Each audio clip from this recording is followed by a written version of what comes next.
Nous allons nous tenir debout afin de lire quelques portions de la parole.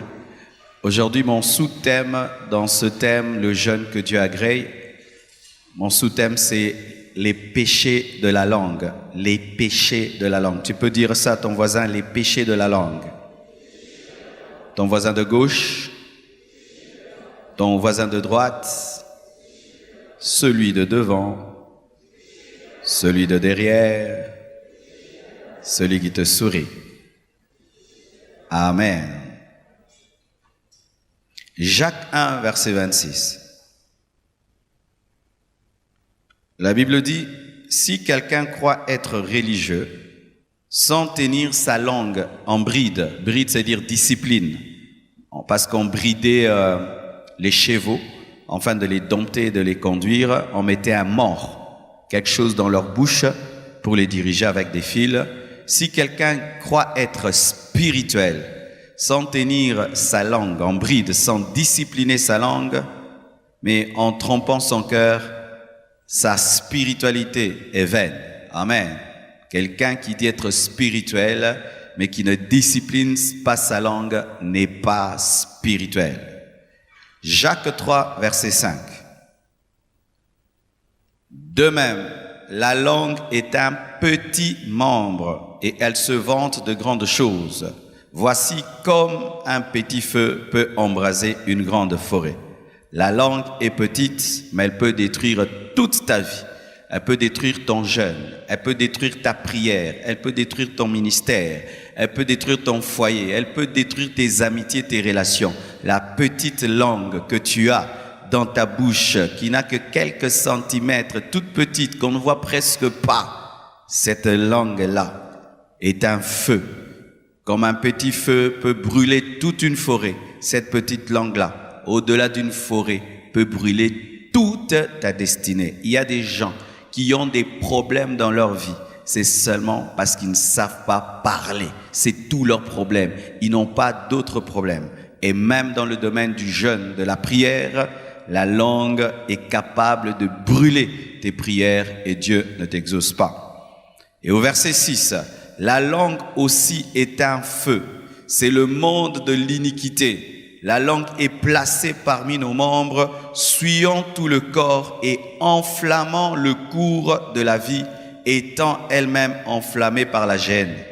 Jacques reconnaît que sur la langue, il y a le feu de l'enfer. Sur la langue, il peut avoir le feu de l'enfer, pas seulement le feu du Saint-Esprit. Lorsque tu parles par l'Esprit, le feu du Saint-Esprit est sur ta langue.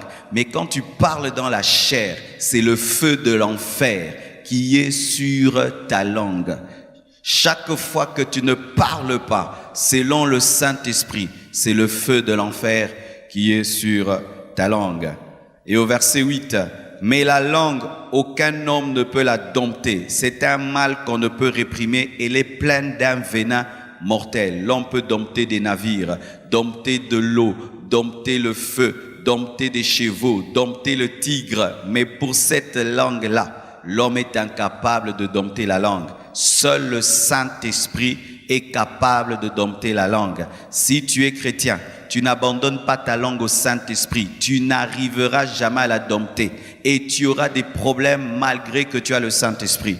Beaucoup de chrétiens reçoivent Jésus-Christ dans leur vie comme Seigneur et Sauveur, mais ne permettent pas au Saint-Esprit de dompter leur langue. C'est pourquoi ils ne bénéficient pas de la provision complète du royaume. Alléluia. Et là, Dieu compare l'homme même à un serpent. Quand on dit la langue a un venin mortel, ce sont les serpents qui ont un venin mortel. Mais la Bible reconnaît aussi que l'homme aussi a un venin dans sa bouche. Par tes paroles, tu peux devenir un serpent. Je répète, par tes paroles, tu peux devenir un serpent. Et Dieu n'exauce pas les serpents. Alléluia. Dieu n'exauce pas les serpents. Les gens qui mordent, qui empoisonnent la vie des autres par leurs paroles, Dieu ne les bénit pas. 1 Pierre 3, verset 10. Si quelqu'un, en effet, veut aimer la vie et voir des jours heureux, qu'il préserve sa langue du mal et ses lèvres des paroles trompeuses. Si tu veux être heureux dans la vie, Dieu donne un conseil simple. Pierre, si tu veux, et tu aimes la vie et tu aimes le bonheur, fais ceci, préserve ta langue du mal. Dans le sens contraire, si tu veux le malheur et tu veux des problèmes dans ta vie, dis tout ce que tu veux dire. Alléluia. Dis tout ce qui vient. Dis, tu auras des problèmes dans ta vie. 1 Pierre 3, plutôt 1 Jean 3, verset 18. La Bible dit ceci. Petits enfants, n'aimons pas en parole et avec la langue, mais en action avec la vérité. L'amour remplit le cœur et peut sortir par la bouche. Mais quand la bouche parle sans que l'amour ne remplisse le cœur, cette langue-là est une langue hypocrite. C'est pourquoi la Bible interdit l'amour des lèvres sans que ce soit l'amour du cœur. L'amour doit commencer dans le cœur, ensuite dans les lèvres. Une langue déconnectée au cœur est une mauvaise langue. La langue doit toujours être connectée au cœur et un cœur en bonne santé, un cœur rempli d'amour. Si ton amour n'est que des lèvres, mais pas du cœur, ce n'est pas l'amour. Mais quand l'amour véritable remplit le cœur, il s'exprime aussi par des paroles. Alléluia. Lisons maintenant notre texte de base. Nous sommes dans... Quel est notre texte de base? Acclamez pour vous-même. Voici, nous avons prêché mercredi du verset 1er jusqu'au verset 3, c'est ça? Ok, verset 4 à présent. Ésaïe 58, verset 4. Voici, vous jeûnez pour vous disputer et pour vous quereller. Là, c'est la langue. Pour frapper méchamment du poing. Vous ne jeûnez pas comme le veut ce jour pour que votre voix soit entendue en haut. Que Dieu bénisse sa parole. Asseyez-vous, s'il vous plaît. Alléluia. Nous sommes en train d'enseigner sur le jeûne que Dieu agrée. Et nous voyons au verset 4, la Bible dit, « Voici, vous jeûnez pour vous disputer et vous quereller. » C'est-à-dire, pendant que vous êtes en train de jeûner, vous vous disputez et vous vous querellez. Vous frappez méchamment du poing, vous ne jeûnez pas comme le veut ce jour pour que votre voix soit entendue en haut. C'est-à-dire que les querelles et les disputes empêchent à Dieu d'entendre la prière. Et quand quelqu'un jeûne, le diable le pousse à se quereller, à se disputer. Il pousse des gens à te blesser, à faire des choses qui vont te pousser à te disputer, à te quereller, parce que Satan aussi lit la Bible et il sait que cela va empêcher que ta voix soit entendue en haut.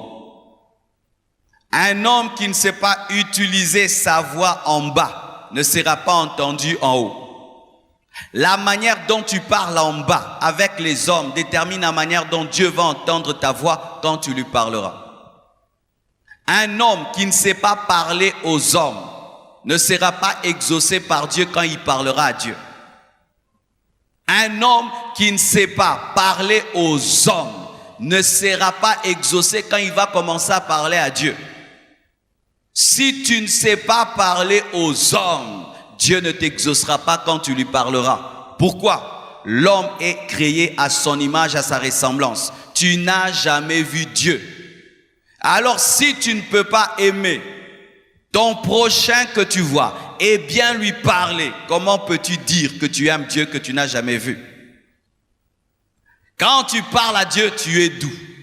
Seigneur Jésus, s'il te plaît Jésus. Mais quand tu parles aux hommes, tu es méchant. Tu as un ton de la voix pour les hommes, un ton de la voix pour Dieu. Dieu, c'est la douceur. Dieu, c'est le respect. Mais tu ne respectes aucun homme quand tu parles. Tu parles pas bien aux hommes. Mais quand tu es devant Dieu, tu es respectueux. C'est pourquoi quand tu jeûnes, tu pries. Dieu ne t'exauce pas. Ce n'est pas seulement la foi qui engendre les miracles, mes frères.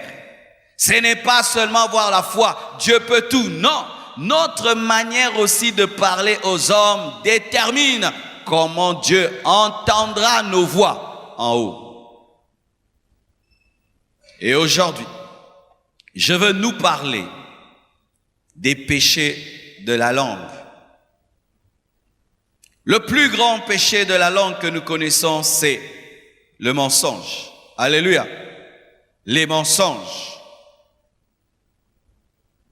Qui a déjà menti? Tu vas mentir aussi à l'église. Qui a déjà menti dans sa vie? Oh, il y a des gens qui n'ont jamais menti. Ah là, tu veux mentir.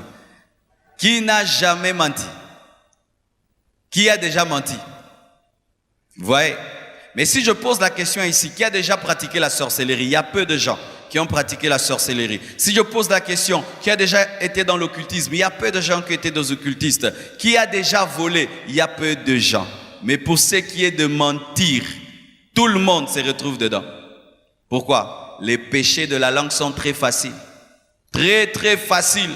C'est pourquoi les chrétiens pêchent beaucoup avec leur langue, parce que les péchés de la langue sont faciles. Et comme c'est un péché facile, c'est un péché qui est très destructeur, parce que nous le commettons aisément. Depuis que nous sommes enfants, nous sommes des grands menteurs.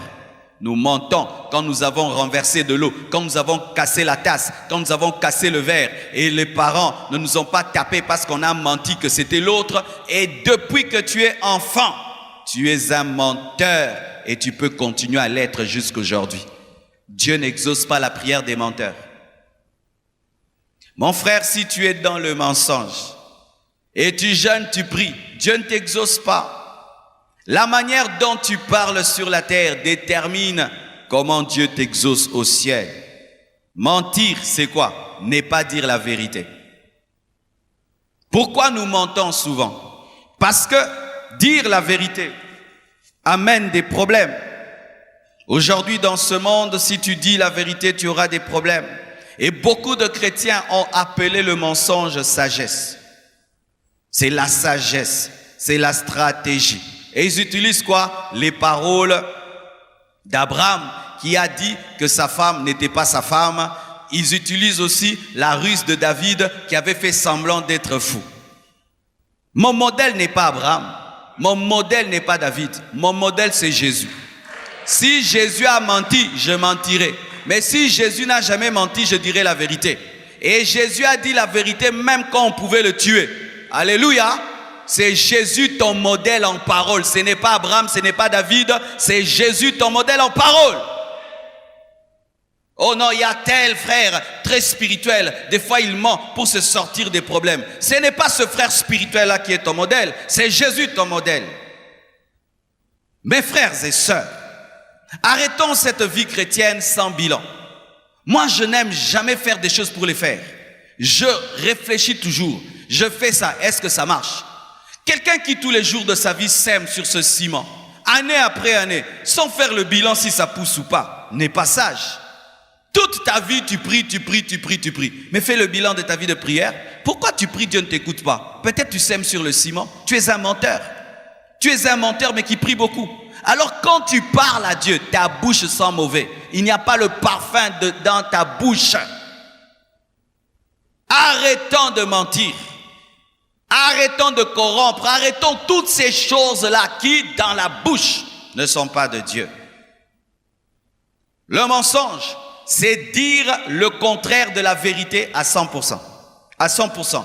La vérité est noire, mais toi tu dis que c'est blanc. Mais il y a un autre péché de la langue que j'appelle la demi-vérité. La vérité est noire, mais tu ne dis pas qu'elle est blanche, tu dis qu'elle est grise. Le gris, c'est le mélange du noir et du blanc. Les demi-vérités. Voici une demi-vérité. Tu viens d'une boîte de nuit. Et avant que tu ne rentres à la maison, tu es passé dans une pharmacie. Je te pose la question, d'où viens-tu? Tu me dis de la pharmacie. Est-ce que tu as menti?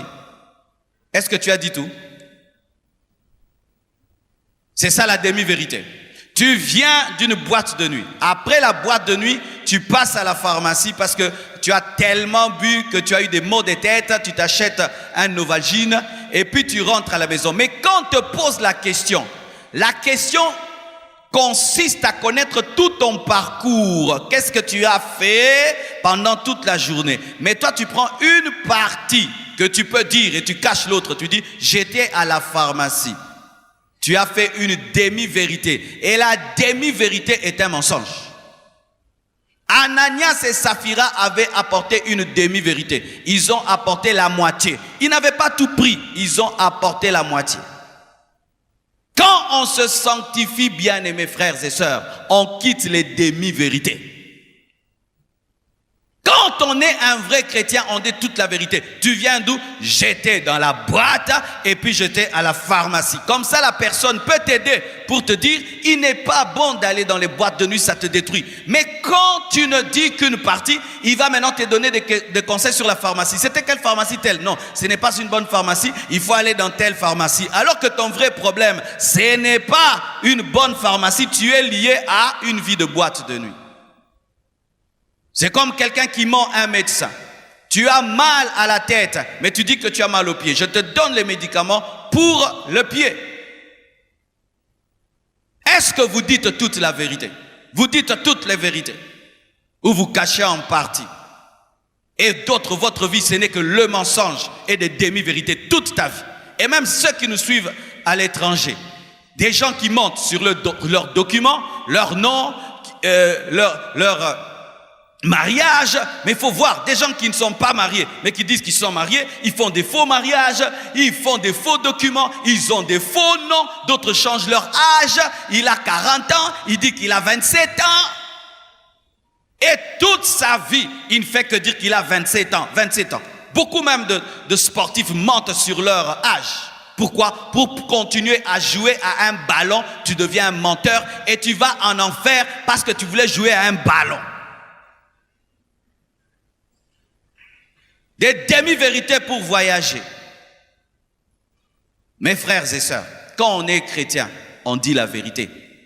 Notre maître s'appelle la vérité. Il n'y a pas de vie chrétienne sans vérité. Et c'est devenu rare de trouver des chrétiens qui disent la vérité. Même à l'église.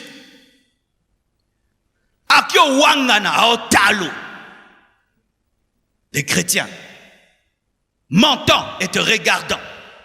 Il ne va même pas froncer les sourcils. Il sait qu'il est en train de mentir et il te regarde. Et c'est la faute de Dieu que ta vie de prière soit improductive. Est-ce que c'est la faute de Dieu que tes jeûnes ne soient pas entendus? Comme je l'ai dit mercredi, Dieu n'exauce pas un ventre vide. Dieu n'exauce pas la fatigue. Dieu t'exauce quand tu vis selon sa parole et ses principes. Un autre péché de la langue, la médisance. Qu'est-ce que la médisance? La médisance, c'est dire une vraie chose sur quelqu'un, mais une mauvaise chose qu'il a faite, afin de le détruire. C'est ça la médisance. Quelqu'un s'enivre, et toi, tu vas le dire partout. C'est la médisance. Ce n'est pas que tu as inventé. Le médisant n'invente pas. Il dit la vérité. Et souvent, le médisant continue à médire parce qu'il dit, j'ai pas menti. Est-ce que j'ai menti? Est-ce que j'ai menti? Mais tu t'étais enivré. Est-ce que j'ai menti? Ce n'est pas parce que tu n'as pas menti que tu dis bien. Tu pouvais cacher cela. Alléluia. Le médisant, c'est celui qui répand une mauvaise nouvelle, mais qui est vraie. Tu vois le mal, au lieu de cacher ton frère et de l'aider en secret, tu vas sur les places publiques et tu commences à répandre. Tu sais, c'est un péché. C'est un péché. Pourquoi? La Bible dit, ne fais pas à l'autre ce que tu n'aimerais pas qu'on te fasse. Est-ce que toi, si on te retrouve dans un péché, tu aimerais qu'on le dise dans le monde entier? Non. Pourquoi tu le fais à ton frère? Quand c'est l'autre qui pêche, voilà maintenant, je vais le dire. Mais quand c'est ton tour, il faut qu'on te cache. Tu as un mauvais cœur. Et ce qui fait que Dieu ne t'exauce pas quand tu pries. Parce que c'est un signe de manque d'amour et Dieu n'exauce pas la méchanceté. Dieu n'exauce pas un cœur méchant. Les païens peuvent le faire. Mais nous, les chrétiens, nous croyons qu'un homme peut changer. Un homme peut s'enivrer aujourd'hui et puis demain il se répand, il change. Mais toi, quand tu répands cela, tu as détruit sa réputation. Et sachez que dans ce monde, la réputation est chère et c'est difficile de réparer l'image d'un homme lorsque tu l'as déjà détruit. médisant. Tu fais le travail de Satan. Tu fais le travail de Satan. Vous qui aimez bien connaître des mauvaises choses sur les autres, afin de prendre des téléphones et de les répandre, faites attention. Et même cette habitude aujourd'hui que les chrétiens ont dans les églises de trouver des nouvelles sur Internet et de les partager. Ne partagez pas de telles choses. Partagez des prédications, des choses qui édifient. Ne partagez pas des scandales. Tu tombes sur un scandale, ne m'envoie pas. Ne m'envoie pas. Ne m'envoie pas ni sur WhatsApp, ni sur quoi que ce soit. Je n'en ai pas besoin. Ça va m'édifier en quoi? Des gens qui ne partagent jamais des bonnes choses. Mais si seulement il entend qu'un frère de l'église a fait cela, là il va partager à tout le monde. Tu as un esprit du diable. C'est un manque d'amour. Et si on te faisait cela, aucun de nous ici ne peut dire qu'il est parfait. Chacun de nous des fois branche dans un domaine quelconque. C'est pourquoi tu demandes pardon à Dieu avant de dormir. Alors si Dieu lui faisait la médisance, tu pêches toute la journée et puis tu confesses ton péché et le prophète ne le voit pas. Dieu n'est pas médisant.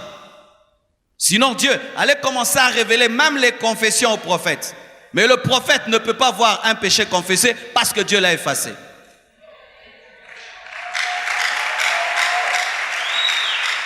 Alléluia. Arrêtez de médire. Souvent dans la médisance, il y a la jalousie. La jalousie. Vous allez remarquer qu'on aime médire sur les hommes élevés. On aime médire sur les hommes grands.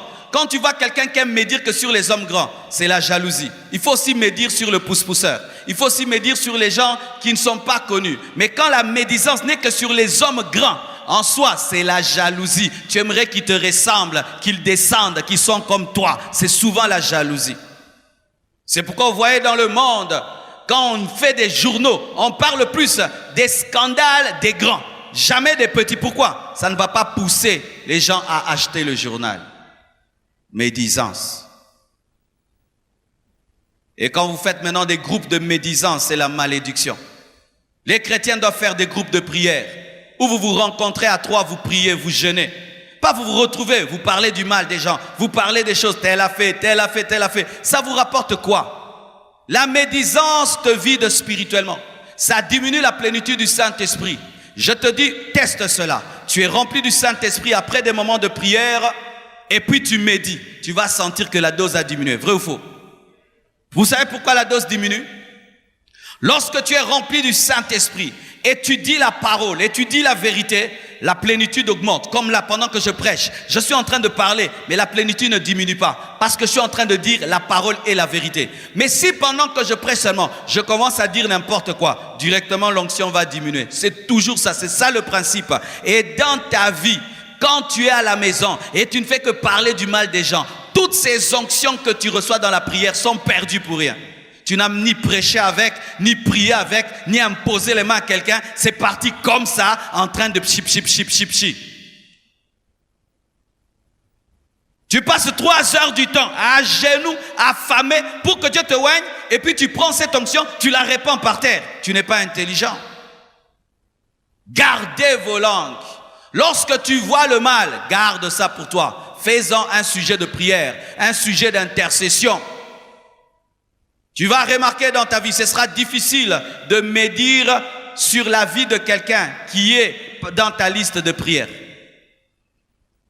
Si je prie pour un frère, afin que Dieu le délivre de l'homosexualité, jamais je vais me dire, parce que c'est un malade, c'est mon malade, je suis en train de prier pour que Dieu le délivre. Tu sais pourquoi tu médis sur les gens? Parce que tu ne pries pour personne.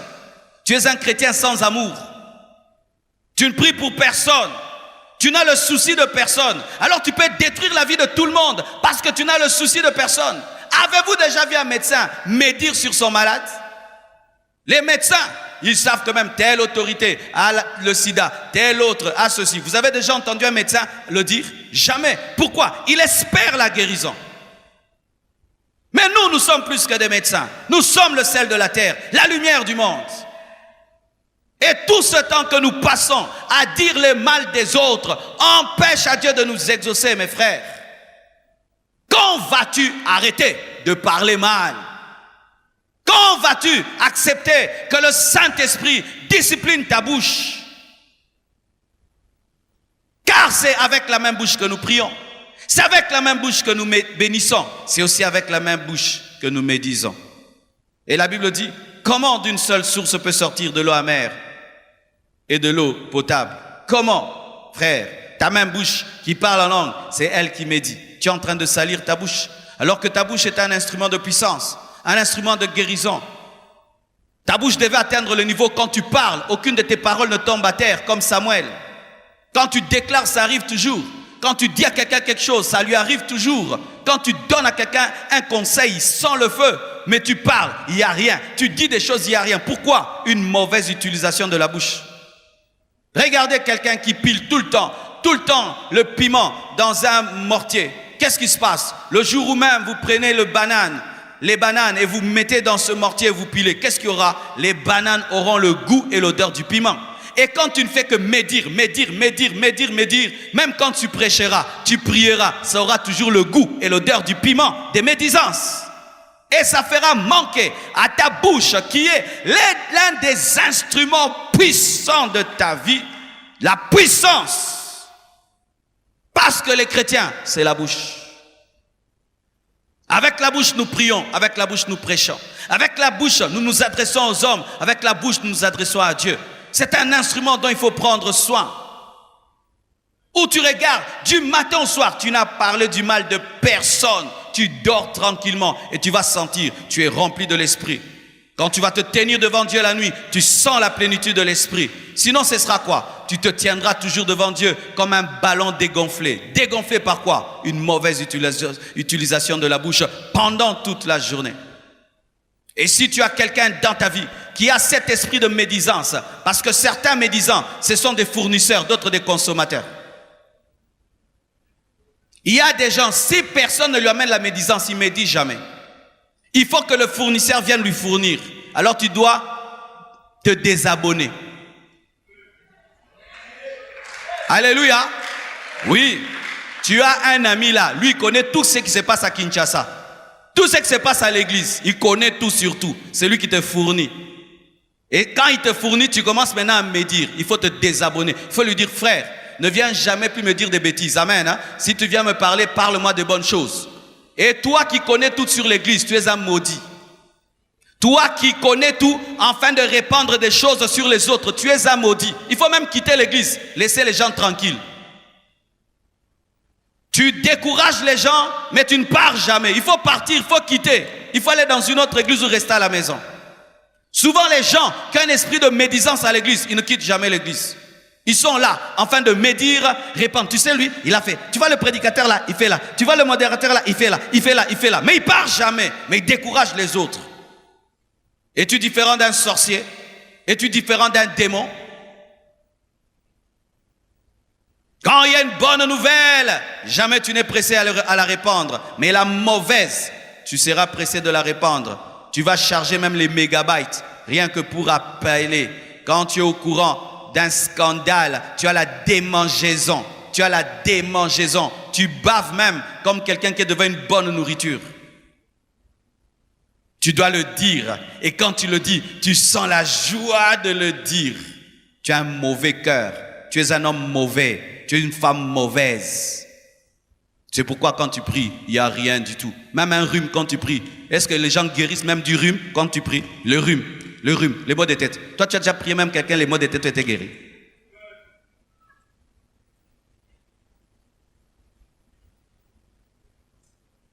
Tu as déjà vraiment prié, tu pries, ça arrive. Pas des hasards. Tu pries, ça arrive. Tu sais que moi, quand je parle à Dieu, ça arrive. Tu as déjà vécu ça. Tu n'as jamais vécu ça. Mais pia. Frère, cadenasse la bouche. Amen, hein?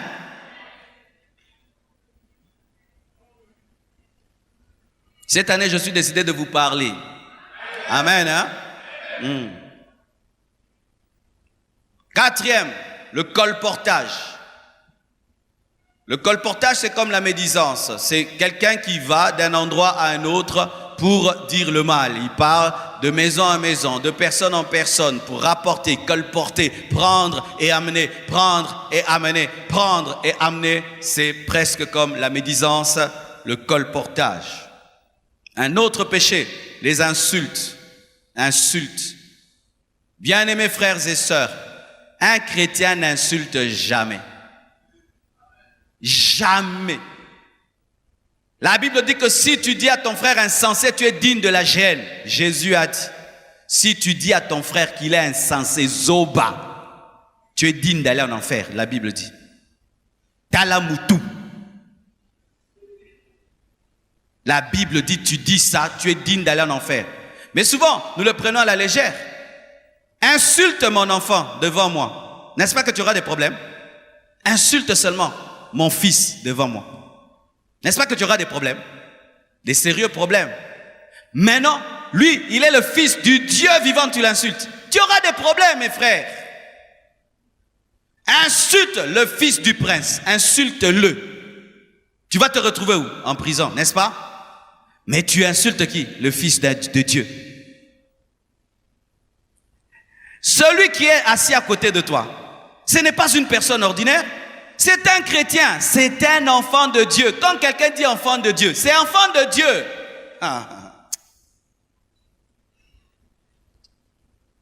Le prophète Élisée, on s'est seulement moqué de sa calvitie. Des ours ont tué des gens. On sait, et c'était vrai, il avait aussi la calvitie. Mais Dieu a tué ses enfants.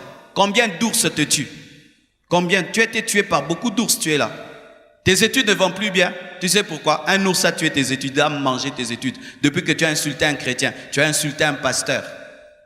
Un ours a mangé ta matrice. C'est pourquoi tu n'as pas d'enfant. Depuis que tu as insulté un serviteur de Dieu, un chrétien. Un ours a mangé tes affaires. Depuis que tu as insulté un chrétien. Des fois, vous allez trop loin, cherchant des sorciers dans vos familles, alors que la sorcellerie est dans vos bouches. Vous insultez les gens.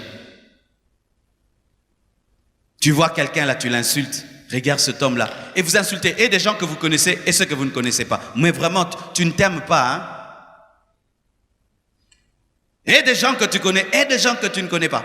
Vous insultez et des païens, et des chrétiens, des ouins de Dieu, des sorciers, des magiciens. Vous insultez tout le monde. Vous insultez vos parents. Vous insultez vos femmes. Un homme qui insulte sa femme, mais il s'insulte lui-même. Quand tu insultes ta femme, c'est comme si je m'insulte. Tu insultes ta femme, d'autres insultent leurs enfants. Des parents, pendant le jeûne, ils insultent les enfants. Il y a des parents qui ont un don à insulter les enfants. Vous ne pouvez savoir à quel point l'insulte d'un parent peut détruire la vie d'un enfant. Tout le monde peut dire à un enfant, tu n'es pas beau. C'est pas trop grave. Mais la mère, ta propre mère, te regarde droit dans les yeux et te dit, tu es vilaine. Même si un garçon te dit que tu es beau, tu ne vas pas croire. Parce que ma propre maman m'a dit que je suis vilaine. Et souvent, ceux qui ont été insultés dans leur enfance deviennent des champions des insultes. Vous qu'on a insulté dans votre enfance, avez-vous dominé cela pour devenir des personnes qui parlent bien ou vous vous vengez sur tout le monde? Et j'en parlerai pendant le séminaire Alpha 40 sur la guérison des blessures intérieures, comment les blessures proviennent des insultes. Quand tu insultes quelqu'un, tu le blesses. Et alors tu te tiens devant Dieu en train de prier, mais lui pleure, Dieu ne t'entend pas. Va lui présenter des excuses, va demander pardon. Et aujourd'hui au Congo, je suis étonné. Insulter, c'est devenu des blagues. Les gens, quand ils sont très familiers, ils s'insultent. Quand vous êtes très amis, c'est quand ça donne la permission de s'insulter. C'est pourquoi des fois j'évite trop de proximité avec les gens, parce que les Congolais, si tu deviens trop proche de lui, c'est comme si ça lui donne maintenant la permission de te manquer. Il respecte que les choses qui sont loin. Quand tu es loin de lui, il te respecte. Quand tu t'approches là, il en profite pour te manquer. C'est facile entre les Congolais de s'appeler Yozanchore, Yozanchore, Yozazoba. Aussi dit qui non, quand je suis ton ami, c'est quand tu me respectes. Ces amitiés-là qui tournent autour des blagues d'insultes ne sont pas de Dieu. Est-ce que Jonathan insultait David? Est-ce que David insultait Jonathan? David appelait Jonathan héros. Héros. Je deviens ton ami, c'est quand tu commences à me manquer du respect. Quand je n'étais pas ton ami, tu me respectais. Je ne veux plus être ton ami pour que tu me respectes. Je veux redevenir normal, comme ça tu respecteras. C'est comme ça que vous perdez beaucoup de relations. Quelqu'un est loin de toi, tu le respectes, il s'approche, tu lui manques du respect, il s'éloigne, tu perds des bénédictions, tu perds des contacts. Continuez à respecter les gens, même quand ils s'approchent de vous. Continuez à honorer les gens, même quand ils s'approchent de vous. Ça, c'est la sagesse, ça, c'est l'intelligence. Alléluia. N'insulte jamais personne, personne. Même les gens qui ont des défauts corporels. Amen. Hein? N'insulte pas. Dieu sait pourquoi il a créé comme ça.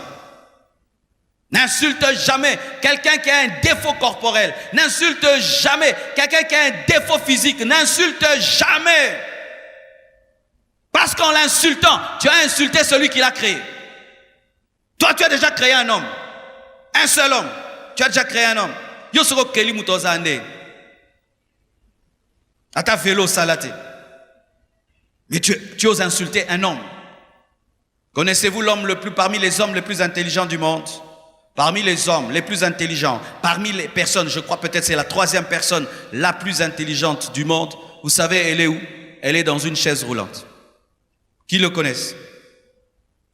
L'un des hommes les plus intelligents de ce monde, qui a le plus grand cerveau du monde, ne parle pas. Il est paralysé, il parle par un ordinateur. Mais au pouce en terre, côté Moutou. Et les gens s'amusent à insulter, à insulter, à insulter. Alors que quand tu insultes, tu es en train de faire une contre-adoration. Parce que louer l'œuvre de Dieu est une adoration, mais insulter, c'est insulter Dieu. Combien de fois tu as insulté Dieu en insultant sa créature? Et d'autres se spécialisent en insultes. Ils se glorifient même d'être des grands insulteurs, si ça se dit. Naso na fingi mutu, ha, oromi boma. Au moins on est fier, hein? Au moins on est bien. Et tika na yo, naso ki na betyo moko. Ha, tuna bango. Keba. Yo commence à sentir noir à fingi. Tu es un maudit, mon frère. Au lieu que tu sois honoré par tes conseils, qu'on dise que toi, quand tu conseilles, c'est extraordinaire. Quand tu parles, il y a la grâce. Quand tu parles, il y a les versets. Non, toi, quand tu insultes, quelqu'un peut se tuer. Et tu es fier de ça. Même à l'église ici, on te connaît. On t'évite. Frère, on t'évite. Tu sais que quand les hommes t'évitent, les bénédictions aussi t'évitent. Vous que les gens évitent parce que vous ne parlez pas bien. Ce ne sont pas que les gens qui vous évitent. Même vos propres bénédictions vous évitent. Ton travail t'évite, ton mariage t'évite, toutes tes bénédictions, tes connexions t'évitent. Toi, tu es fier là. Les gens ont peur de moi. Non, la bénédiction a peur de moi. Il faut dire ça. C'est la bénédiction qui a peur de toi. Regarde, est-ce que tu es bien dans la vie? Tu es grand, tu es élevé. Toi qu'on évite, tu te glorifies comme un porc épic que personne ne s'approche. Un porc épic. Il est fier. Les gens ne s'approchent pas parce qu'ils savent moi quand je parle. Mais il te laisse dans ta pauvreté, il te laisse dans ta médiocrité, il te donne aucun conseil, il t'aide même pas. Chez vous à la maison, on te laisse dans ton coin parce qu'on sait que tu parles bizarrement, même ton père, ta mère, tout le monde le sait, et tu es dans ton coin alors qu'ils peuvent t'aider, te donner un conseil, t'aider. C'est pourquoi tu es en train de souffrir dans ta vie. Tu te retrouves comme ce paralytique qui était à côté de la piscine que personne ne pouvait jeter dans l'eau. Je vous assure, ce paralytique-là, c'est une malobama B. Comment tu peux rester toutes ces années à côté de l'eau, personne ne t'aide? Personne pour te jeter. Ah! Vous connaissez ces malades-là qui parlent mal? Il y a des gens quand il est malade, comme Mangala. Tu lui donnes l'eau froide. Tu, yamoto, bazala, somo, batomsuzabeli. Et la preuve qu'il parlait mal, quand Jésus vient lui parler, au lieu qu'il demande la guérison, il n'y a personne. Il n'était pas relationnel. Frères, sœurs, soyez relationnels. Amen. Hein? Même un enfant te sauvera la vie. Même un enfant viendra te sauver, te dire, hé, fais attention.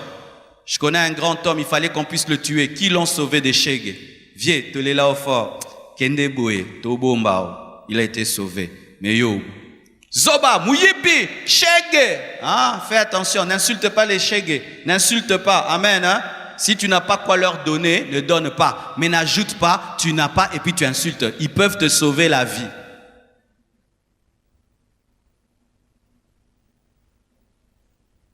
Les moqueries. Vous tous qui habitez des maisons, qui habitent une maison en étage, arrêtez ces choses de vous placer sur les fenêtres pour regarder le quartier. Je répète, arrêtez ces choses de vous placer sur la fenêtre afin de regarder le quartier. Le 90% de ceux qui font cela deviennent des moqueurs. Pourquoi? Parce que quand tu es en haut, tu regardes tout. Tu regardes comment il a. Tu le critiques, tu les critiques, tu les critiques, tu les critiques, tu les critiques, tu les critiques. Des moqueurs. L'un des principes pour vivre longtemps, la Bible dit, ne t'assieds pas en compagnie des moqueurs. Ne t'assieds pas sur leur banc. Quiconque ici est un moqueur, ne sois pas son ami. Je te le dis, je suis ton pasteur, je te donne la permission. Brise cette amitié. Des gens qui aiment que se moquer des gens, se moquer des maisons des gens, des habits des gens, des chaussures des gens, de tout des gens, des coiffures des gens, de tout des... Vraiment, toi, tu te moques de tout. Et bon, yo, ça a danger. Yo, ça a danger. Yo, ça a danger. Yo pe ba sosola yo, ba simba yo, ba panza yo, si ba ko kuto makambut. Et ce qui est bizarre, des fois tu vois des gens se moquer des gens qui les dépassent. La personne là te dépasse en tout, mais elle est humble, elle ne parle pas. Toi tu parles trop, mais elle est qui yo? Des fois c'est la jalousie. La jalousie des fois nous pousse à nous moquer des gens qui on sait qu'on n'a pas. Arrêtez de vous moquer des gens. Voici un secret pour se moquer de personne. Étant donné que tout homme est créé par Dieu, tout homme a une qualité. Car c'est seulement les démons et le diable qui n'ont pas de qualité. Dans tout homme, il y a une qualité. Alors concentrez-vous sur les qualités des gens et vous trouverez quoi dire de bon sur eux pour ne pas passer votre temps à vous moquer des gens. Alléluia. Quelqu'un peut avoir une vilaine veste, un mauvais pantalon, mais il a des belles chaussures. Concentre-toi même sur ces chaussures. Tes chaussures sont belles. Alléluia. Ainsi, tu as au moins quelque chose de bien. Arrêtez de vous concentrer sur les défauts des autres. Concentrez-vous sur leurs qualités. Ainsi, vous n'aurez pas de quoi vous moquer. Les moqueries nous poussent toujours à dénigrer les gens, à diminuer les gens. L'homme qui abaisse les autres s'abaisse lui-même. Mais l'homme qui élève les autres est élevé par Dieu. Mon frère, tu veux que Dieu t'élève, élève les gens par tes paroles. Arrête de dénigrer les gens. Quelqu'un dit, j'ai eu mon diplôme avec 50%. Hein? Yo vraiment, yo zoakite, mais dis-le, ah, vraiment, Dieu t'a fait grâce, hein? Mais courage mon frère, Dieu va t'aider encore. Alléluia. Pourquoi tu ne peux pas dire ça? Pourquoi tu ne peux pas dire ça? Je glorifie Dieu. J'ai eu le visa pour aller à Brazza. Wapi, kakawa. Mais au moins, bimikin. Nakanse oke poto mikili. Et d'autres même, tu vas en Europe, tu descends à tel endroit. Waneza poto lisusute. Angleterre ne poto. Pourquoi vous êtes comme ça? Oui, la première fois que je vais en Europe, j'arrive à Bruxelles et je dis aux gens, je suis à Bruxelles. Il y a des gens qui m'appellent de la Hollande. Ah, il y a moi ça sous poto te. Deko, mutasatane sengo komi, olongole sengo.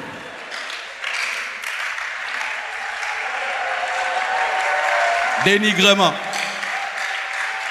Il fait quelque chose, tu cherches toujours pour diminuer. Ta vie ne montera pas. Ce que tu sèmes, c'est ce que tu récolteras. Ce que tu sèmes, c'est ce que tu récolteras. S'aimer des bonnes paroles et Dieu vous élèvera. S'aimer l'amour et vous deviendrez grands.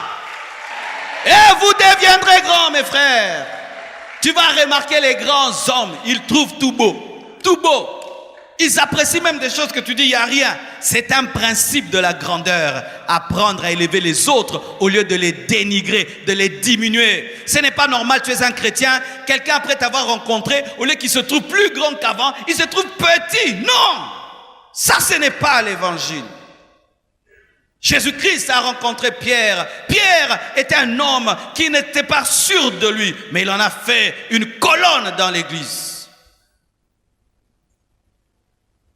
Les dénigrements, les plaisanteries de mauvais goût. Mon frère, si tu ne sais pas entre guillemets blaguer, ne blague pas. Amen. Hein?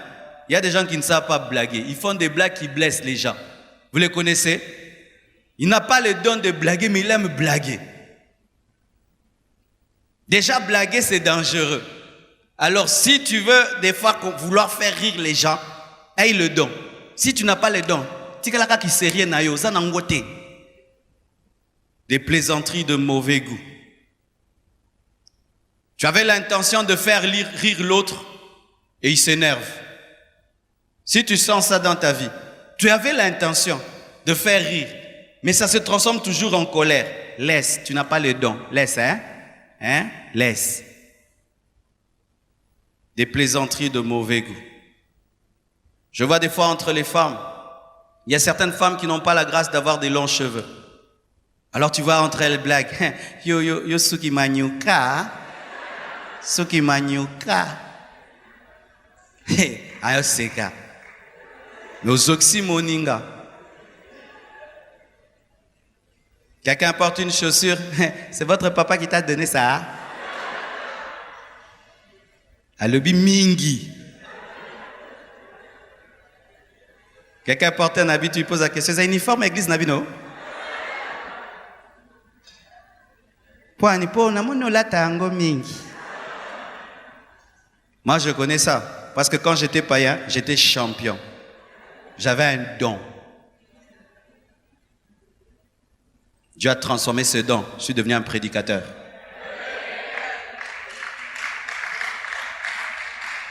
Comment tu peux être si talentueux à faire des plaisanteries de mauvais goût? Tu as comme quelqu'un ici à côté de toi qui te dit Lobaboué, Lobaboué, Lobaboué. Tu as comme une voix là qui te parle. Toi, le Saint-Esprit te donne jamais des prophéties, des paroles de connaissance. Mais pour blesser les gens par des blagues, tu es toujours inspiré. Tu dois être délivré. Et il y a même des gens, quand seulement tu commences à blaguer, qu'est-ce qu'ils font? Ils partent, n'est-ce pas? Ils savent que cette blague-là finira mal. Mais toi, tu es en train de rire. Les gens sont en train de se fâcher. Mais toi, tu ris. Mais si ce qui te fait rire m'énerve, arrête de plaisanter.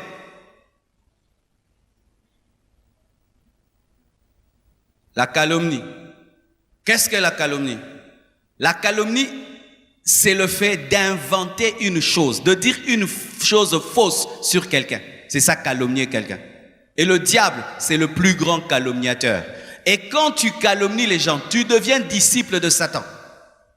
Quand tu inventes sur quelqu'un quelque chose qu'il n'a pas fait, tu es un diable. Diable veut dire calomniateur. Les gens calomnient pour deux choses. Soit seulement ils veulent détruire quelqu'un. Tu n'as pas fait. Il dit tu as fait. Comme ça, il détruit ta réputation.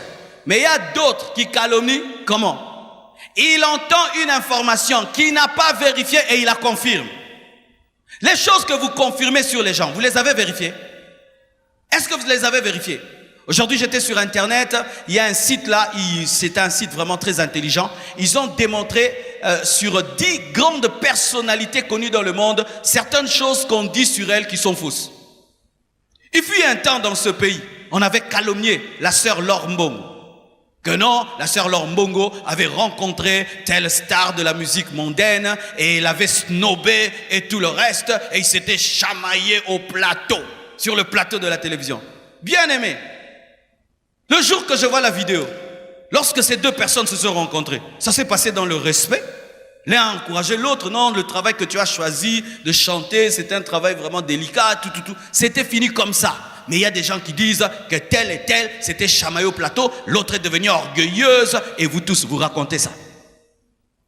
Des histoires à Kinshasa se sont sorties sur une maman pasteur qui n'a pas d'enfant parce qu'une fois, elle était sur son balcon, elle a vu un enfant en train de se noyer dans le caniveau et elle a laissé mourir, c'est pourquoi elle n'a pas d'enfant. Mais elle a maintenant un enfant. Vous avez changé l'histoire? Vous voyez la méchanceté du cœur. Maintenant elle a un enfant. Elle a un enfant. Et tu allais répandre ça partout. Qu'est-ce que vous répandez sur les gens? Qu'est-ce que toi tu confirmes sur les gens? Tu as vérifié? Non, tel m'a dit. Et si tu poses la question, tel m'a dit, et puis,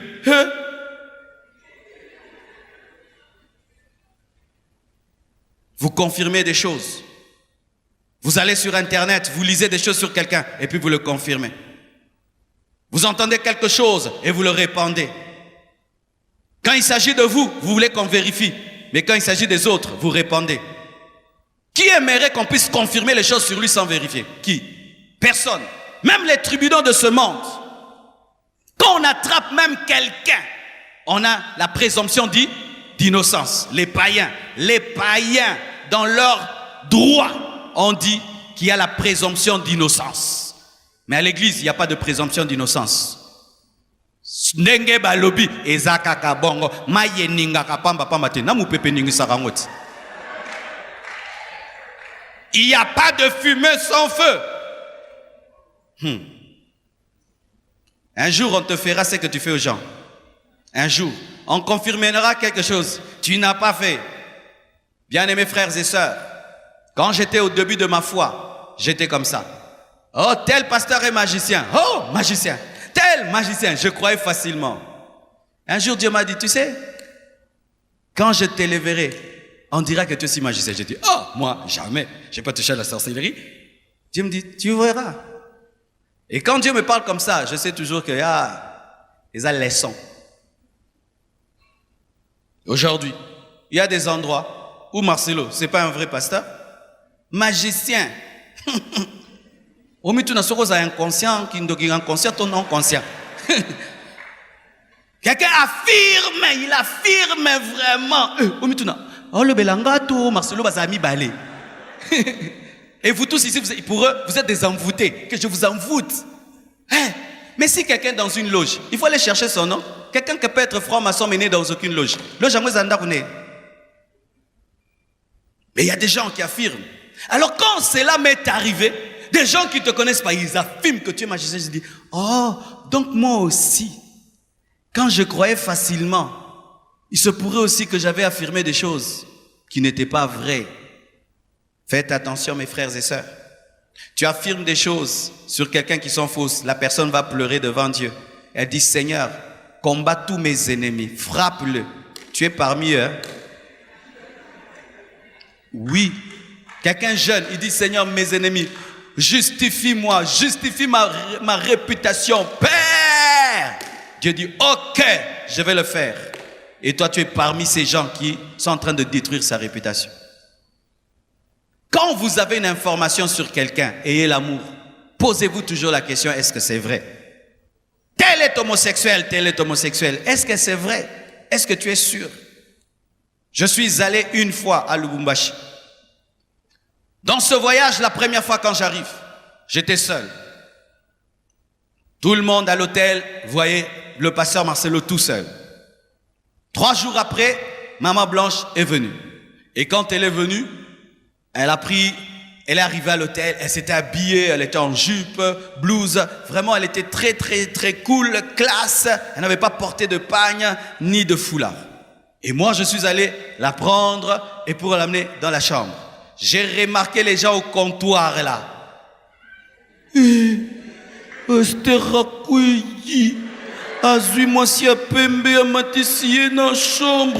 lu dans leur cœur. Dieu m'a dit, les gens là sont en train de pécher. Ils vont répandre la nouvelle dans tout Lubumbashi. Tu dois descendre pour arranger. Pourquoi? Parce que ta femme n'est pas connue. Les gens ne la connaissent pas. Je fais monter Maman Blanche à l'hôtel, dans la chambre. Je descends et puis j'arrive. Alors il fallait que j'introduise. Je commence. Est-ce que je peux avoir le code Wi-Fi? Et il me donne le code Wi-Fi. Et puis je dis, c'est madame, hein, elle vient d'arriver, c'est ma femme et tout. Basiba Kenaki. Wana zole zelande na kobenga. Akweya wa na mwasi ya pembe. Akweyi na mwasi na ye moko. Il a commis l'adultère avec sa propre femme. Imaginez maintenant que je ne sois pas descendu pour expliquer, parce que je n'étais pas non plus obligé, et que eux répandent. Le pasteur Marcelo est venu à l'hôtel avec une femme, ceci, cela, alors que c'est un propre. Quelle malédiction! Quelle malédiction! Tu l'as fait sur quelqu'un. Cette information que tu véhicules partout sur les gens, même sur les hommes de Dieu, tu es sûr? Tu as vérifié? Tu sais dans quel esprit la personne là a donné l'information? Voici un secret. Quand tu vois quelqu'un répandre une nouvelle sur quelqu'un, pose d'abord cette question. Est-ce que cette personne l'aime? La première question. Pourquoi il le dit? Il le dit par amour? Il aime? Il est jaloux? il est aigri, il aimerait sa place. Pourquoi tu dis ce que tu dis?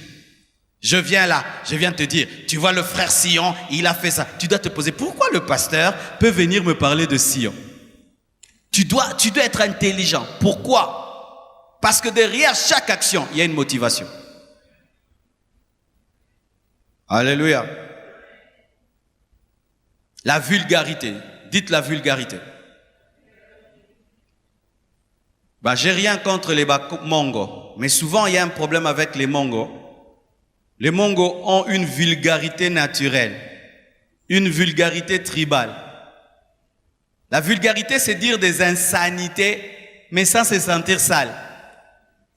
Dire des choses qui peuvent pousser les gens à fuir, mais toi tu es très à l'aise. Une fois, je vais dans un deuil d'un frère, sa femme était morte. Et pendant qu'on sortait, une maman de 60 ans en train de pleurer, mais elle pleurait des insanités. Donc j'avais envie de mettre des watts dans mes oreilles pour ne pas l'entendre. Mais elle est très à l'aise, mais aole la biloko moko. Oumituna maman. Donc sentir qu'à kola bongo, n'a pas insanité. Comment tu dis les insanités si facilement? Les vulgarités. Tu les dis et ça ne te dérange pas. Et même, tu aimes bien le faire avec les femmes, les gens contraires. Tu aimes bien dire ça aux femmes ou aux hommes, des garçons, quand ils parlent à une fille, des insanités. Tu sais pourquoi tu le dis? Parce qu'au fond de toi, tu es sale, tu es impur. Tu es impur. Et il est chrétien, mais il est plein de vulgarité. D'autres, c'est la méchanceté. Des paroles blessantes, sans assaisonnement. La Bible dit que vos paroles soient assaisonnées de sel. Amen. Hein? Il faut chaque fois que tu parles, mais tu pèses. Quand je parle à un adulte, je pèse. C'est un papa. Quand je parle à un jeune garçon, je pèse. Quand je parle à quelqu'un, je sens lui, il est trop fragile, je pèse. Quand je parle, je dis c'est un nouveau converti, je pèse. Parler en évitant de faire mal. Il y a certains des fois qui me copient mal. Quand je prêche là, je parle de la part de Dieu. Mais dans mes relations comme ça, je ne suis pas comme ça. Et il y a des gens maintenant, ils font ça là. Non! C'est pourquoi il y a des gens qui disent, le pasteur, il y a deux pasteurs. Il y a l'un là-bas et l'autre ici. C'est vrai. Je ne peux pas te parler là en bas comme je parle ici. Ici, je m'adresse à la foule. Mais quand je m'adresse à toi, je dis, mon frère, pourquoi tu fais ça? C'est pas bien. Est-ce que tu trouves que ça se fait? Mais ici, frère! Alléluia! Parce qu'aussi, il faut avoir un style quand tu prêches pour captiver les gens. Mais quand je te parle, je dois utiliser la douceur, la sagesse, la stratégie. Ici, je peux haranguer, mais quand je suis là, je te parle autrement. Mais il y a des gens, n'est pas le belarabat. N'est pas le belarabat. Démon, sort, toi, viens. Il n'y a pas de douceur. C'est pourquoi il y a même des femmes qui ne veulent pas épouser les serviteurs de Dieu parce qu'ils parlent tout le temps avec l'autorité qu'ils utilisent pour chasser les démons.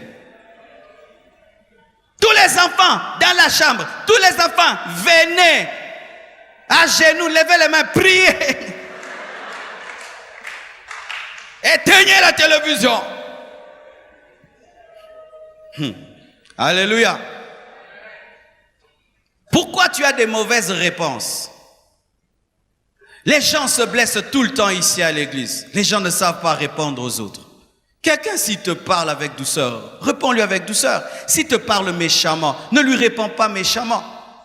Nenga peselinga, ngapena, peselier. Païen. Tu es un païen. C'est le païen qui rend le mal pour le mal. Mais le chrétien, quand on lui parle avec méchanceté, il parle avec douceur. Nous sommes incapables d'avoir une véritable communion fraternelle parce que nous sommes incapables de nous répondre avec amour, même dans l'église. Mais les chrétiens, tu les mets entre là, 10 personnes, commencent à causer. Ça dégénère toujours, ça se transforme en discussion. Même les chrétiens, nos causeries finissent comme les théâtres de chez nous. Tu ne vois pas une manière de se parler dans les réunions, une manière de s'adresser la parole. Quand vous faites même les réunions de département, on doit sentir que vous êtes des enfants de Dieu. Vous ne pouvez pas commencer à vous chamailler quand vous faites des réunions de département de l'église, vous vous chamaillez.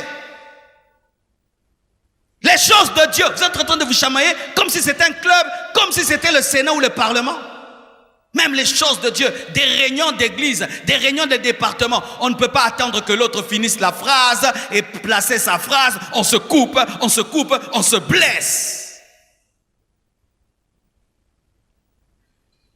Le protocolaire vient, il te dit, mon frère, est-ce que tu peux quitter cette place, aller là-bas? Boniko, yelainga.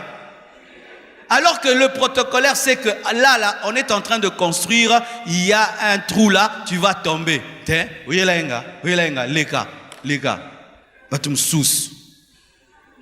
Moussambe Lara. C'est quoi ça? Vous n'êtes pas converti. Vous n'êtes pas converti. Quand quelqu'un convertit, on le sent par sa manière de parler. Ça te coûte quoi quand on te dit de changer de chaise, de dire merci, tu changes de chaise? Ça te coûte quoi? Ça te coûte quoi? Pourquoi venir à l'église et ne pas changer notre manière de parler aux autres? Comment quelqu'un, tu quittes la maison et tu parles aux gens sans tenir compte que tu peux déconcentrer quelqu'un dans tout le culte, rien que par ta mauvaise parole?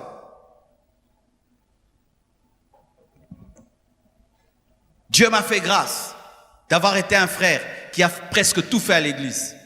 Et j'ai pu voir à quel point des fois dans l'église, nous sommes méchants. Avec les frères, entre guillemets, qui font les basses besognes. Ce ne sont pas les basses besognes, ce sont les personnes les plus élevées de l'église. Les gens qui torchonnent quand il y a la pluie là, sont plus grands que nous tous. Les gens qui sont debout pendant qu'on prêche sont plus grands que nous tous. Les gens là qui sont dans la boue pendant que vous êtes bien assis, eux ils arrangent. Au ciel, ils seront plus récompensés que nous. Mais qu'est-ce qui arrive souvent? Nous leur parlons d'une certaine manière. Méchamment. Et tu es chrétien. D'autres même décident en avance d'être méchants. Naokende église mekanaro peselaye moko asa prépara ki na poche asa charger ki mundoki akozwa lelo na réunion akozwa. Alléluia. Et d'autres pêchent en exagérant les faits. Tu ne dis jamais une chose simplement. Par exemple, ici, on a arrangé, n'est-ce pas? Mais si tu sors ici, quand tu vas parler, même moi je vais me dire non, l'église compassion, c'est devenu, non. Les gens vont même croire qu'ici il y a de l'or. Toi tu dis tout, grave. Tu dois être journaliste, mon frère. C'était comment cette fête-là? Tokenda ba feti. Tokenda, tolia tomela, mais oh yo, non, dis jamais vu.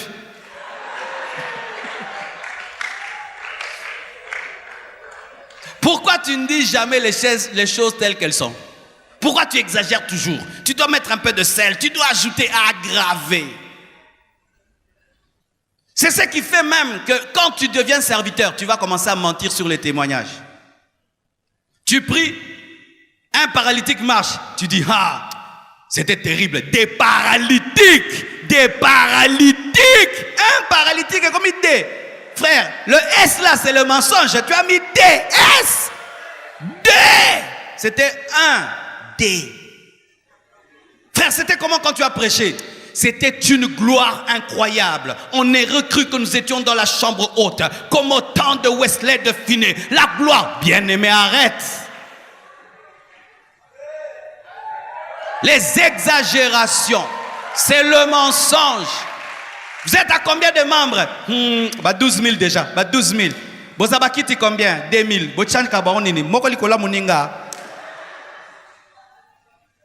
Nous avons fait une veillée de 100 000 personnes. Wap. Na stade des martyrs, quand on a venu na biso. Avenu na bino comme stade des martyrs. C'était 100 000. Des mensonges même. Les églises mentent sur le nombre de fidèles, mentent sur ceux qui font des mensonges, des exagérations. C'est pourquoi quand on entre dans des mensonges pareils, il n'y a pas de miracle, des prodiges. Mes chers frères, vous qui prêchez, tu voyages. Un aveugle a vu, dit un aveugle. Aucun aveugle n'a vu, ne dit pas. Dis les âmes ont été sauvées, les âmes ont été délivrées, la parole a été prêchée. N'ajoute pas. tu n'es pas en course ni en guerre avec qui que ce soit. Tu veux épouser une femme, dis la vérité. Je gagne $50, n'ajoute pas 0 à la fin. Oh, c'est la foi, 0 par la foi.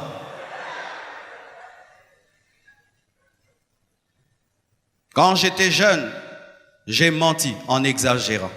Et c'est quand Dieu m'a délivré du péché de la langue. J'étais un jeune qui avait grandi dans l'aisance. Mon père nous a fait grandir dans une grande richesse. Mais après, mon père a eu des problèmes. Alors, on a eu une baisse financière et sociale. Mais tu sais, quand tu as connu la richesse et l'aisance, la plupart des enfants qui ont connu la richesse et l'aisance s'attachent à ce que les parents étaient et refusent d'admettre la réalité. Comme ceux qui bobete libo dima kaka koko sate amen hein. Papa banaka ko sala. Tozalaka na mbongo. Et moi je refusais cela. Alors quand il fallait que j'étudie, que je suis venu à Kinshasa, malgré que mon père n'avait plus beaucoup de moyens, il s'était efforcé de nous mettre dans une école très bien, très chère. Et quand on te met dans une école très chère, tu rencontres maintenant les enfants des riches. Amen. C'est-à-dire que tu étudies dans l'école des riches, mais vous n'êtes plus riches. Et tu sais, dans les écoles des riches, il y a beaucoup de complexes sociaux. Vous savez ça? C'est-à-dire qu'après les vacances, tout le monde rentre. Ah, moi, j'étais en Belgique. Ah, moi, j'étais à Mons. Moi, j'étais à Bruxelles. Moi, Amsterdam. J'ai ramené ces baskets. Ah, moi, j'ai ramené ça. Mon sac, je l'ai acheté. Skoyozaki na lemba. Et bandeliti souka lemba. Bando betabale na quoi? Ozongi palin. Ah, yo peux peut-être boiter qui peut pour la tenga pe na oloba. Et tu n'as et toi tu étais où? Ben moi j'étais en Belgique aussi. Ah, c'est vrai. Oui, j'étais aussi en Belgique. Alors, ils te croient parce qu'ils ne peuvent pas imaginer que tu peux mentir. Et tu sais quoi? Ils répandent. Tu n'as c'était en Belgique. Ça se répand partout que tu étais en Belgique. Des fois même on se cachait dans la maison. 2 semaines tu ne sors pas. Pourquoi tu vas sortir, tu dis que tu viens de quelque part. Nazaka Mupaga Numoro. Et là mes frères et sœurs, ça se répand. Et tu sais quand tu as trop menti, des fois tu oublies les mensonges. Un jour, ça me revient. Et au fait, Tunasi, il paraît que tu étais à Bruxelles et tout. J'ai menti, j'ai oublié. Non, c'était en Allemagne, c'était... Et directement là, avec un démon à côté de toi, tu dis, tu vois ces chaussures-là, mon père m'avait ramené quand il était parti aussi en Allemagne. Je vois un avion qui passe, un hélicoptère. Je crie, oh papa! Oui? Il dit quoi? Oui, c'est mon père, il est pilote dans l'armée, tout. Hein. Et j'avais en ce temps-là des catchs, des militaires. J'ai dit, il m'a ramené ça d'ailleurs quand il était aux États-Unis. Oui? Là, les gens me craignent. Eh, Tunasi, vraiment son père et tout. Et moi et mon ami, on s'entendait pour mentir quand je jouais au football. Lui, il était un peu gros, je l'appelais Mandungu, le fils de Mandungu. Mais il n'était pas fils de Mandungu. Quand je lui passe la balle, Mandungu, lui me passe Kengo. Et quand les jeunes entendent, ah, moi na Kengo na Mandungu, bobé tabalé. Je vous dis la vérité, exagéré.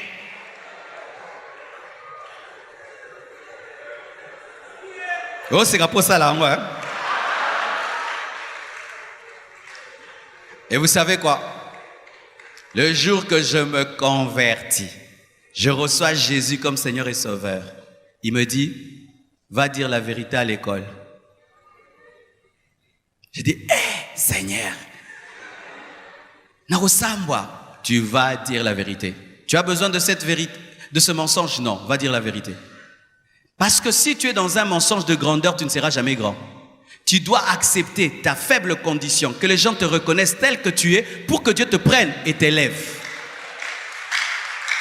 Je suis allé voir mes amis à l'école. Je leur ai dit, je dois vous dire une chose, j'ai donné ma vie à Jésus. Mais vous savez, je vous avais menti que ces ketch, c'est mon père qui m'avait ramené des États-Unis, c'est faux. J'avais acheté ce mois-ci à Kinshasa, mon père n'est pas pilote. Tunasi. Là, le diable me dit, Marcelo, arrête. Dieu me dit, continue. Et j'ai menti, j'étais allé à Bruxelles, et tout, je suis jamais allé en Europe, jamais. Je n'ai vu l'Europe, l'Allemagne, jamais. Je ne suis pas fils de Kengo. Vraiment, pardonnez-moi, je vous ai menti. Les gens sont restés bien. Ils Ils sont allés me critiquer. Il avait menti, il avait menti, il avait menti, il avait menti. 1 mois, ils en parlent. 2 mois, 3 mois. Ils me voient grandir dans la parole, dans la sagesse, dans la puissance, dans l'onction. 1 année, 2 ans, 3 ans, 4 ans. Maintenant, je pars là où j'avais menti. Je pars quand je vais là où j'avais menti. Maintenant même, si je vais partir demain là, je vais partir, je pars. Pourquoi? J'ai dit la vérité. Yo, qui n'était pas nini. Osaka na lokuta.